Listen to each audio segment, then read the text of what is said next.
right, so in this week's lesson, we're going to talk about one of my heroes, B.B King, and his way of playing lead guitar, and we're going to focus on a few zones on the fretboard that are B.B-centric. These are areas that he would always go to, and once you see them, it will change the way that you play, and hopefully this will be a big light bulb moment for a lot of you. If you're looking for inspiration when you're trying to improvise, you might want to bookmark this lesson because I think this is going to be a breakthrough. And it's really not that complicated. We're not going to be playing chord changes. We're not going to be thinking about modes, anything complicated. It's just playing in the key of the song. So this song is a blues in the key of A, and we're going to be playing the A major and minor pentatonic scale. But I'm going to show you a few areas where you can blend those two that you might not have thought about. So in this video, we're going to go through those zones, and I'm going to talk through some of the lead that I played in the intro, and use that as an excuse to talk through the zones. If you'd like a detailed breakdown, note for note, with tablature and the MP3 jam track of everything that I played in the intro, you can get all of those things by going to activemelody.com, go to the weekly lessons page, and do a search for EP435. I was looking through the Active Melody catalog, and I've done some B.B King lessons in the past, and I realized it's been several years since I've touched on a lesson in his style. And it's always a big hit. Every time I do it, it always does really well on YouTube and just sort of all the social media metrics. And I think the reason for that is there's so many guitar players that gravitate towards B.B because his stuff is approachable, it's understandable. He speaks our language, I guess, versus you get into some of the jazzier players like a Charlie Christian or a Wes Montgomery or somebody like that. Great, incredible players, but the language they're speaking is so articulate, it's almost hard to understand in a way. It takes a different ear. You almost have to train for that. You don't have to train for B.B. It's very soulful, and his guitar matches his vocal perfectly. I think that's one of the magical things about B.B. is he's got such a strong vocal. I mean, you could just listen to him for that alone, and it's amazing. And then you match that with his guitar playing, and it's just pure genius. And so we're going to be looking at a few zones that he would use, and a lot of people talk about B.B King box and some of that, and so we're going to be touching on that. But I want you to look at this in a different way. So we're going to be playing this blues in the key of A. It's just a standard blues in the key of A. We're going to be staying in the key of the song. We're not going to be trying to follow the chord changes. We're going to be playing major and minor pentatonic scale. So the first thing we're going to look at is the A chord. And we're not going to play this chord. I just want you to picture the chord. Just visualize it. We're going to be playing the A chord, or thinking about the A chord here using the E shape. That's where we bar on the 5th fret. We play our A chord here. We're also going to be thinking about this area. This is an A chord using the C shape. So these 3 fingers are making the shape that you'd make if you played a C chord in first position, and these 3 here would be making the E shape. E shape and C shape. Those are the 2 regions we're really going to be playing out of. And actually most everything is up in this C shape.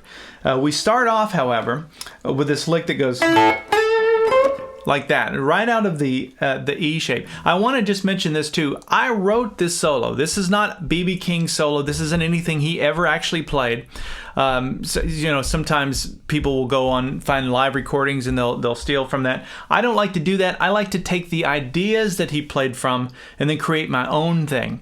And I'm only saying that not to brag about it. I'm saying that in hopes that this will inspire you to realize that you can do this too. Once you understand these zones and these regions that B.B would use, you're kind of in his headspace, and so you can do the same thing. So okay, so this first leg, that comes out of the E shape. We play strings 2 and 1 off of that 5th fret. And you can see why I played that, because those are the notes in that bar from the chord. And then we slid up into this C shape. Now actually this region is still minor pentatonic scale. This would be pattern 2. So you can think of this as minor pentatonic scale pattern 1. We're sliding up to pattern 2. And this is a classic B.B move where you play a note and then you slide on the string below that to that same note. So this note and this note are the same. They're both an A. But there's something magical about sliding into the note, especially if you start it here at the 8th fret, sliding up to the 10th fret. You get that, just enough of that to hint at the blues, at the minor pentatonic thing. And then I come to the 8th fret 1st string. And when I play that, I push it slightly sharp. It's not a full bend, just enough to give it a little bit of twang, like a vocal quality. Okay, now watch this. Now something really cool happened there. We went from the minor pentatonic scale, very bluesy, into the major. Okay, so this is that area. This is a sweet spot for mixing the major and minor pentatonic scale that I hear B.B using all the time. So there's two notes that you can bend in these two zones here. Let me just go back to that minor pentatonic scale pattern 2. By the way, that looks like this. Let's get these visuals in your head. Just picture this. So that would be 10, 8, 10, 8, and then there's the 9th fret, 3rd string. So picture that. That would be your minor pentatonic scale pattern 2. And then and the one bendable note, the one that sounds the best anyway, let's put it that way, would be this 10th fret 1st string. You can do a full bend there. So now you've got this one bendable note and then these 5 fretted notes. Okay, and from here, from this 9th fret 3rd string, we can slide up to the 11th fret 3rd string. And then we're gonna have a similar looking little pattern here. So if we look at that, you've got, 10, 8, 10, 8, 9. Let's just say it that way. If we come up here, we've got the same kind of thing, but we've got 12, 10, 12, 10, 11. It's the same little shape kind of thing, but we've just slid it up 2 frets. So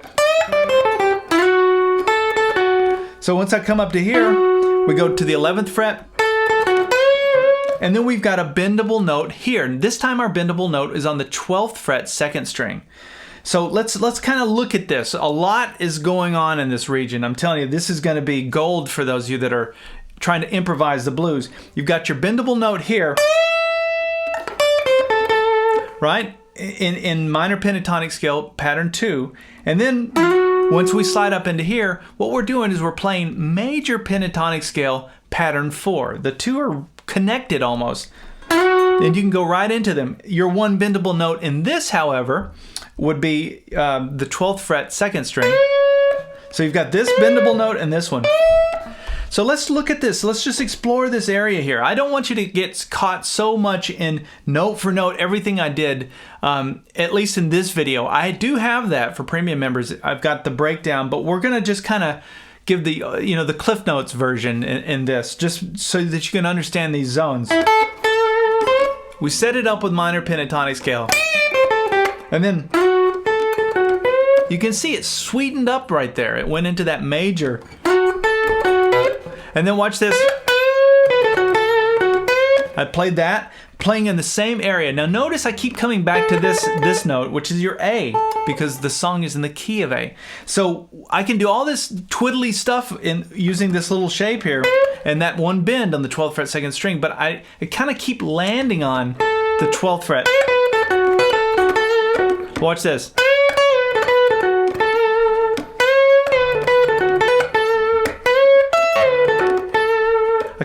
You can hear that note kind of coming back to that. It's like a home bass because it's the note that's in the key of the song. Okay, from the beginning then.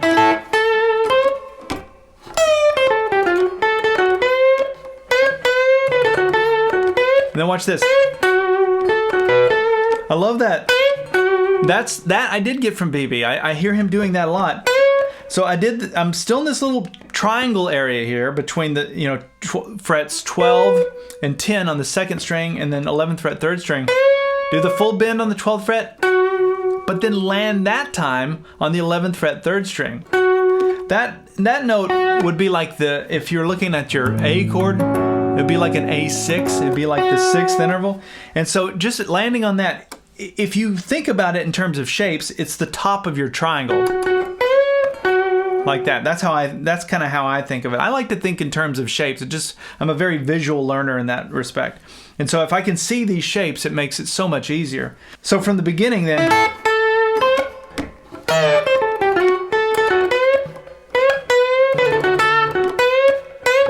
there's that note. And then I go back and trace that triangle again. 10, 11, 12, 10. And after I played that, I went. So So I'm just bouncing around this little triangle. You can see my fingers are just locked into this space. This is one of those sweet spots that I was talking about. And look at this.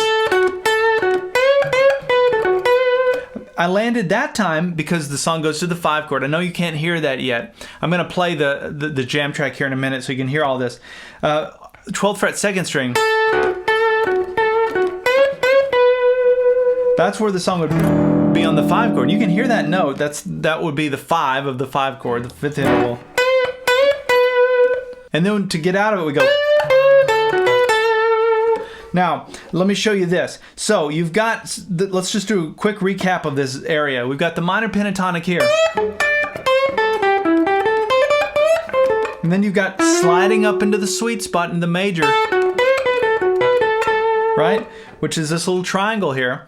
Now, if we extend the triangle from the 12th fret 2nd string, if we come up here to the 13th fret, we can do a full bend there, and you get minor pentatonic scale. So you've got major with a full bend here.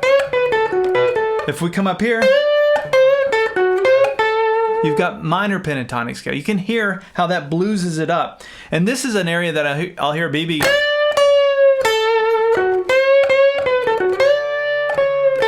If he just wants to step 1 foot over into the blues, you can do it right here.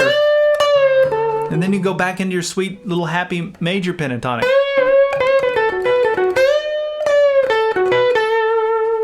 Right? Hopefully that's starting to make sense. You've got this little zone here. Now, I did mention these 2 notes, which I'll get to in a minute. But for now, we've got this and the triangle. Now, we've just added to the triangle by creating this minor pentatonic. And when I'm talking about minor pentatonic, major pentatonic, I'm just talking about a minor pentatonic, a major pentatonic. Yes, there are other chords going by and the song doesn't matter. We're just staying in the key of the song. So that makes it so much easier. You don't have to worry about trying to focus on these chord tones. It's happening by default, but you're just thinking about the zones and staying in those zones. It's a different way of thinking about playing lead. So after that minor pentatonic, and going back into the major, I went another classic B.B move from this triangle here. So it's 10th fret 2nd string up to the 12th fret 1st string, back to the 10th fret 2nd string. And that's the lick. You hear that a lot. So anytime you're playing this major pentatonic scale triangle, where you've got the bend here on that corner, you've also got the note above that. That note above that is a huge deal because what that allows you to do, and by the way, let me just one little tangent here. This is the same as this. I just wanted to call that out. Those of you that are minor pentatonic scale pattern 1, a lot of you know you've got major pentatonic scale pattern 2 right there.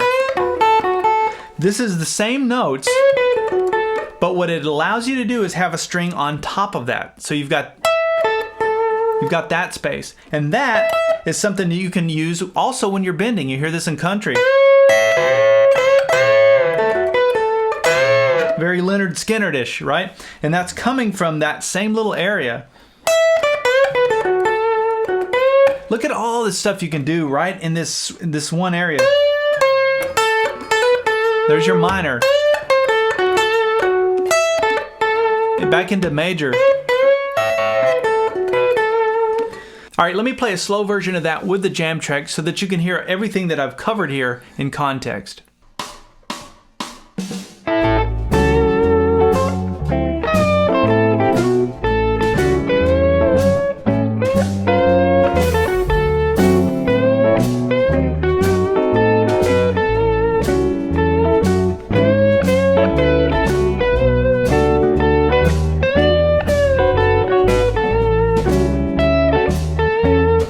All right, so after that, there's another classic B.B thing that you got to learn, which is... Now that 12th fret 1st string, that was that extra note that I talked about that you have on top of your triangle, right? That note is also bendable. That's a fully bendable note. You can do a full bend. So you go... And that's major pentatonic scale when you do that. Bend it and then release it and play the note that you started with, which is 12th fret 1st string. So you have, and then watch this. If you bend it a bend and a half, so you go a full bend, you have that. Now a bend and a half goes, it's going, you know, 3 frets up from where you start. A bend is 2 frets, a full bend is 2 frets, a bend and a half is 3 frets. And BB will do that a lot. It's a very bluesy, dramatic sound. You hear a lot of those blues guys doing that. And what I did was I walked it down chromatically, 12, 11, 10, back to the triangle, the blues version of it, where you've got the extension. And then we land on that A note. So anyway, now you've got even more options here. So in this little area, you've got your major pentatonic triangle. You've got your full bend you can do here on the 12th fret, 2nd string. You've got the note on the 12th fret, 1st string, right? You can bend and hit that note, get the country thing. You've got this extension here, 13th fret, which gives you more of a bluesy thing here. And then this 12th fret 1st string, you can bend it a full bend for a major pentatonic, happy sound. Or you can go a bend and a half to go into the bluesier sound. So look at all of this stuff in this one little zone.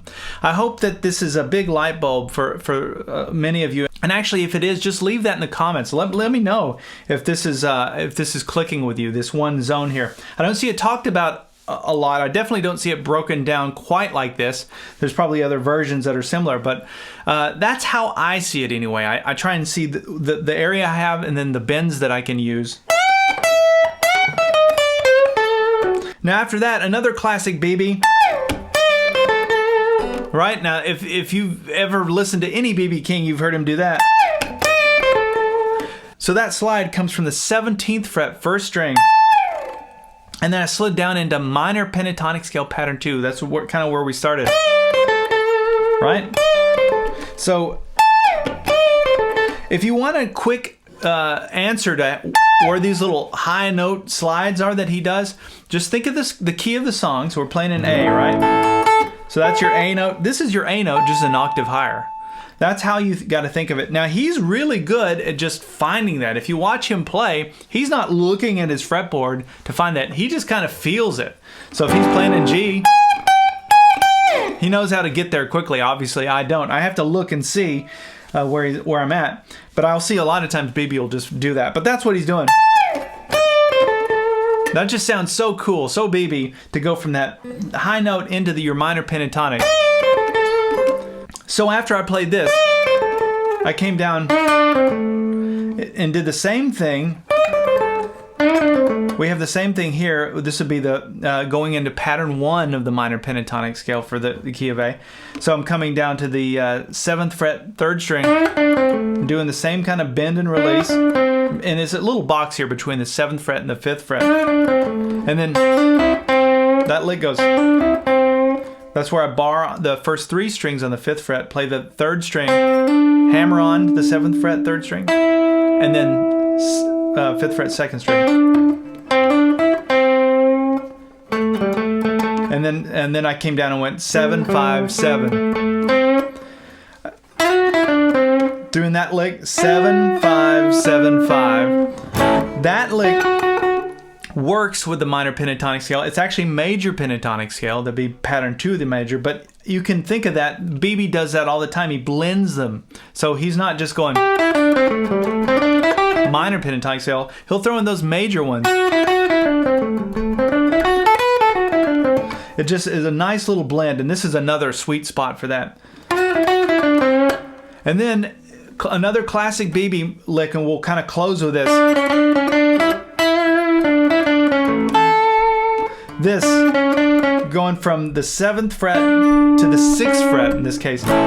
So you're going from minor pentatonic to major pentatonic. This note's in the major, this note would be in the minor. Then you're just going back and forth. This kind of thing. And you can just picture it by picturing the chord and where your middle finger is, the 3rd interval in the chord. So it's and then played the low octave A up to the high octave.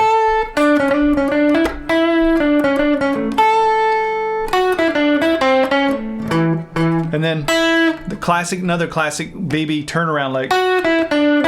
So it's 7/5, again major and minor mixed. So 7/5, 7/5, and then there's 5/6 on the 3rd string, 7th fret 4th string, 7th fret 5th string.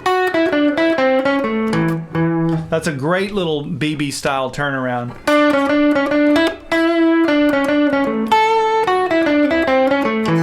And then we go right back, you know, when you're practicing it, you can go right back into the loop there. All right, let's listen to the whole thing slowly with the jam track one more time, and then that'll wrap up this this first part. If you want the detail, you can check out the second part where I've got the slow walkthrough. It's got the tablature on the screen, and it all syncs up, so you can really learn this note for note. And obviously, you've got the MP3 jam tracks so that you can practice all of this stuff. You really need a place to practice it, even if you don't take advantage of that. Try some of these licks, these zones that we talked about, and try playing along with a B.B King song or any jam track that you like, and just see if you can start working those in and making your guitar sound like B.B. There's other things we could have talked about. There's obviously B.B.'s unique vibrato, but we'll save that for another lesson.